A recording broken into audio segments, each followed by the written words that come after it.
A lot of people that I meet suffer something that another person in their family suffers, which we call hereditary. Personally, myself, I feel that it doesn't exist, the hereditary thing, and I just wanted to ask everyone what you think on that. With myself, I've had a brother die of cancer, I've had mothers with strokes, father with arthritis, and I did, when I was a child, suffer arthritis in a knee, just like my father. But what I grew to realise in my years is that all I was doing is holding on to his stuff for him. And when I realised that, I sent it back to him, and I've never suffered that sore, achy knee again. And so this is where I come with the belief of that I'm not going to suffer anything my siblings or parents or their parents suffered, but I still see it with breast cancers and grandmothers and mothers and daughters just carrying on, going through. Like a tradition. Yeah. Can I?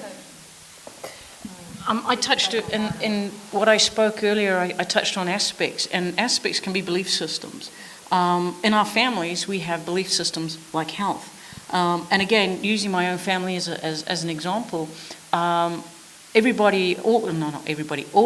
the women I know in my family bloodline have had some degree of cancer. And I had to come to a point, am I going to expect this in my own life, or am I going to let it go? I mean, I buried an aunt here in New Zealand not so long after I arrived here who died of cancer. And I'm like, I had to, like yourself, you come to a point of reference. And with me, what it is I looked at it and I said, okay, this is a family belief system. This is something that's occurred in my family, and it's generated somewhere back there for some reason, and it's come down through. And I literally sat down and I breathed, and I got the aspect of cancer, of disease, to stand in front of me, and I said, if you belong to me, then stay in front of me. But if you are not mine, if you belong to the family and you were originated somewhere else and passed down to me for whatever reason, bugger off and go back to who created you, because you're not mine. And there's no cancer in my arena. There's no cancer in my space.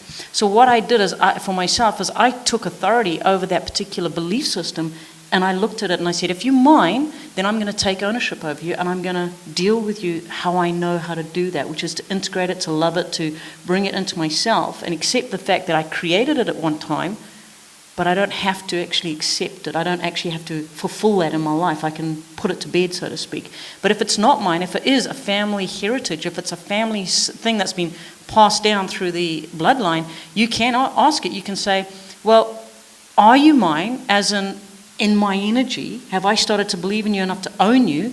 Or are you just hovering around waiting for me to take ownership of you? Because if that's the case, go back to where you generated from, because you're not mine. And that does actually, in my own experience, stop illnesses and diseases happening in your body. My young brother, he's in his mid-30s now. He had something called Gilbert syndrome, which is only found in the males of our family, and it acts very similar to a disease that just destroys all the red blood cells.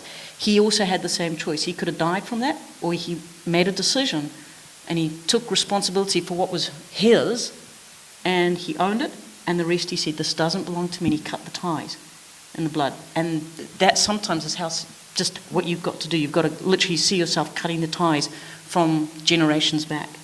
And it does stop. And that's called ownership, isn't it? Self-responsibility and ownership. In actual fact, we're putting the Cancer Research Organisation right out of business, and I like the sound of that. In fact, our brain is the skin of the cell that reads the environment, and that's actually where your entire perception and everything comes from, is your beliefs and perceptions and what you've been growing right from when you're in the womb, everything you take from the mother, right through your whole life. That's where it comes from, and it's not genetically taken on my father that has that, so I have to have that. It's only the belief of when they did the Human Genome Project and they believed that our DNA ruled everything. So we've taken on that belief that that's how it should be, but it doesn't. So we can just throw that out the door and go, who am I, and what can I take or leave out of my body? If you believe you're 100% healthy all the time, which I do, you are. And you can just let everything go.